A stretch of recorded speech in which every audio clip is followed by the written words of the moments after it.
बिहार की राजनीति में हर चुनाव से पहले एक रहस्यमयी पीला लिफाफा जरूर चर्चा में होता है। ये लिफाफा किसी जादुई दस्तावेज की तरह अचानक सुर्खियों में आ जाता है। कभी ये किसी को मिल जाता है तो कभी किसी से वापस ले लिया जाता है। पिछले कुछ दिनों से फिर से वही तस्वीरें सोशल मीडिया पर तैर रही हैं। लालू प्रसाद यादव मुस्कुराते हुए अपने उम्मीदवारों को पीला लिफाफा थमाते दिखते हैं। कोई उम्मीदवार गर्व से उसे दिखाता है तो कोई चुपचाप लौटाता हुआ नजर आता है। तो सवाल उठता है, आखिर इस लिफाफे में ऐसा क्या है जिसके मिलने या लौटाने से किसी का राजनीतिक भविष्य तय हो जाता है।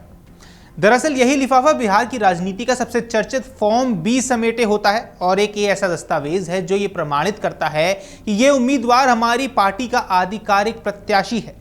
चुनाव आयोग के नियमों के अनुसार हर पार्टी को अपने प्रत्याशी की आधिकारिक पुष्टि इसी फॉर्म के जरिए करनी होती है। चूंकि पार्टी अध्यक्ष या अधिकृत अधिकारी हर नामांकन में जाकर हस्ताक्षर नहीं कर सकता, इसलिए इस फॉर्म पर उनके हस्ताक्षर के साथ प्रत्याशी का नाम लिखा होता है। ये एक तरह का प्राधिकार पत्र होता है जो चुनावी मैदान में उतरने की सबसे अहम चाबी है। लेकिन बिहार में इस फॉर्म बी का मतलब सिर्फ एक दस्तावेज नहीं बल्कि सियासी किस्मत का ताला खोलने वाली एक चाबी भी है। इसकी एक झलक मिल जाए तो प्रत्याशी मीडिया में छा जाता है और अगर वह वापस ले लिया जाए तो सारी उम्मीदें एक झटके में टूट सकती हैं। लोकसभा चुनाव के दौरान कांग्रेस के सहयोग से पूर्णिया से उतरने की तैयारी कर रहे पप्पू यादव को भी ऐसे ही लिफाफे ने कभी झटका दिया था। उन्हें उम्मीद थी कि पार्टी का सिंबल उनके हिस्से आएगा, लेकिन ठीक उसी वक्त लालू प्रसाद ने बीमा भारती को एक लिफाफा दे दिया और पप्पू यादव का सपना वहीं टूट गया। कांग्रेस उस वक्त इस कदम से खासा नाराज हुई थी। उस घटना के बाद कांग्रेस ने यह तय किया था कि बिहार विधानसभा चुनाव में ऐसी तस्वीरें जहां कोई नेता लिफाफा थामे मुस्कुरा रहा हो अब दोबारा नहीं दिखनी चाहिए। लेकिन नतीजा क्या हुआ? इस बार भी वही तस्वीर सोशल मीडिया पर घूम रही है। फलाना को सिंबल मिला, फलाना को लिफाफा मिला। लालू प्रसाद की नकल करते हुए वाम दलों ने भी अपने अपने पीले लिफाफे बांटने शुरू कर दिए हैं और अब जो तेजस्वी यादव तक एक ऐसा ही लिफाफे के साथ नामांकन करने जा पहुंचे हैं। ऐसे में आइए आपको फॉर्म बी के पीछे की असली कहानी भी समझा देते हैं। राजनीतिक गलियारों में यह पीला लिफाफा चुनाव चिन्ह यानी पार्टी सिंबल समझ लिया जाता है, लेकिन हकीकत कुछ और है। इसके अंदर चुनाव चिन्ह की तस्वीर नहीं बल्कि फॉर्म बी होता है। यह फॉर्म भारत निर्वाचन आयोग का आधिकारिक दस्तावेज है। इसमें पार्टी का नाम, अधिकृत प्रत्याशी का नाम, उनके पिता का नाम, पता और सीट का विवरण भरा होता है। अब खास बात यह है कि इस फॉर्म में कॉलम 5 और 7 में वैकल्पिक प्रत्याशी यानी कि ऑल्टरनेट कैंडिडेट का नाम लिखा जा सकता है, ताकि अगर किसी वजह से मुख्य प्रत्याशी का नामांकन रद्द हो जाए या वह चुनाव से हट जाए तो वैकल्पिक नाम अपने आप मान्य हो जाए।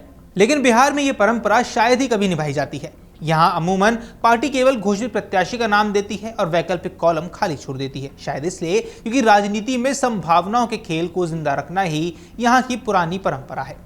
ताजा बिहार विधानसभा चुनाव में यह ड्रामा अपने चरम पर पहुंच गया है जब लालू प्रसाद यादव ने एक शाम में कई नेताओं को पार्टी सिंबल यानी फॉर्म बी वाला ये लिफाफा सौंप दिया।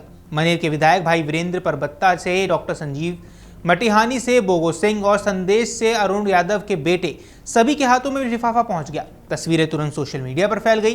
तेजस्वी यादव दिल्ली से लौटे और देर रात सभी उम्मीदवारों को पार्टी दफ्तर बुलाया गया। वहां उनसे सिंबल वापस ले लिए गए। किसी को नहीं बताया गया कि आखिर यह फैसला क्यों लिया गया है। राजद नेता अली अशरफ फातमी ने मीडिया से कहा, किसी को सिंबल दिया ही नहीं गया। जो तस्वीरें वायरल हैं वे या तो 2020 की हैं या फिर एआई से बनाई गई हैं। लालू जी ने किसी को भी कोई सिंबल नहीं दिया है। लेकिन वही उम्मीदवार जो शाम को लिफाफे लेकर लौटे थे रात में वापस पहुंचे और वही लिफाफा चुपचाप लौटा कर चले गए। मनेर के विधायक भाई वीरेंद्र ने कहा, मैं किसी के बारे में फीडबैक देने आया था। जबकि मटिहानी के पूर्व विधायक बोगो सिंह, जिनकी तस्वीर लालू प्रसाद के साथ वायरल भी हुई थी, उन्होंने भी लौटकर बस इतना ही कहा, हम नेता से मिलने आए थे। अब सवाल यह है कि आखिर ये लिफाफा इतना मायने क्यों रखता है। दरअसल चुनावी दुनिया में फॉर्म बी वही दस्तावेज है जो किसी प्रत्याशी को स्वतंत्र से पार्टी प्रत्याशी बना देता है। बिना फॉर्म बी के नामांकन करने वाला व्यक्ति भले ही पार्टी का समर्थक हो, लेकिन कानूनी तौर पर वह निर्दलीय ही माना जाएगा। इसलिए फॉर्म उम्मीदवारों को गोपनीय तौर पर दिया जाता है। आमतौर पर पार्टी नेतृत्व आखिरी क्षण तक ये तय करता रहता है कि किसे टिकट देना है और किसे नहीं। यही वजह है कि कई बार एक ही सीट पर कई नाम चल रहे होते हैं और आखिरी मिनट पर किसी एक को लिफाफा थमाकर अधिकृत प्रत्याशी बना दिया जाता है। इस बार बिहार में यही हुआ है और कुछ उम्मीदवारों को लगा कि वे आधिकारिक तौर पर टिकट पा चुके हैं, पर कुछ घंटों बाद वही सिंबल उनसे वापस भी मांग लिए गए। सच्चाई यही है, इस पीले लिफाफे के अंदर कोई जादू नहीं बल्कि बस कुछ कागज होते हैं। लेकिन इन कागजों की ताकत इतनी है कि इससे किसी राजनीतिक किस्मत बन जाती है या बिगड़ सकती है। बिहार की राजनीति में लिफाफा अब सिर्फ एक प्रशासनिक औपचारिकता नहीं बल्कि शक्ति का प्रतीक भी बन चुका है। इसे पाने की होड़ में उम्मीदवार रात दिन दफ्तरों के चक्कर लगाते हैं, नेताओं के दरवाजे खटखटाते हैं और जब यह हाथ में आता है तो कैमरों के सामने मुस्कुराते हुए तस्वीरें भी खिंचवाते हैं। लेकिन यह भी उतनी ही तेजी से वापस ले लिया जा सकता है और तब वही मुस्कान एक झटके में मिट भी सकती है। पीले लिफाफे की यह कहानी बिहार की राजनीति की उस परंपरा की भी याद दिलाती है जहां चुनाव सिर्फ जनादेश नहीं बल्कि लिफाफे के अंदर बंद एक दस्तावेज का भी खेल होता है। और जब ये लिफाफा खुलता नहीं, किसी को नहीं पता अगला प्रत्याशी आखिर कौन होने वाला है और किसका सपना इस बीच अधूरा रह जाएगा। अब इस मुद्दे पर आपकी जो कुछ भी टिप्पणी है, जो कुछ भी राय है, हमें कमेंट बॉक्स पर जरूर बताएं। फिलहाल इस वीडियो में इतना ही। नमस्कार। अगर आप ये वीडियो YouTube पर देख रहे हैं तो हमारे चैनल को सब्सक्राइब करें और बेल आइकन को दबाना ना भूलें। अगर आप Facebook पर ये वीडियो देख रहे हैं तो हमारे पेज को लाइक करें।